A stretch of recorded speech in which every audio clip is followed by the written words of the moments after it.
فيكم بفيديو جديد. أنا ربا، وفيديو اليوم إن شاء الله حيكون فيديو كتير بسيط وسريع، مش حأحكي فيه كتير.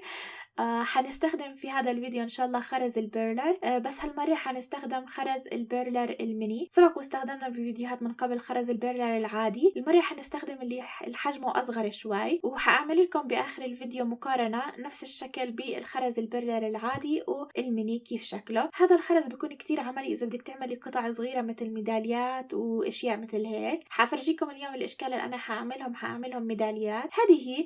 شوفوا الفيديو إن شاء الله إنه يعجبكم. احكوا لي شو رأيكم بالفيديو بالتعليقات تحت، وإذا حابين تشوفوا أشياء أكتر مثل هيك كرتون أو شخصيات كرتونية معينة اتركوا لي بالتعليقات تحت. بالنسبة للرسمات اللي استخدمتهم إن شاء الله حأحط لكم إياهم على الفيسبوك أو على الإنستغرام. وهذه بشوفكم إن شاء الله الفيديو الجاي. باي باي.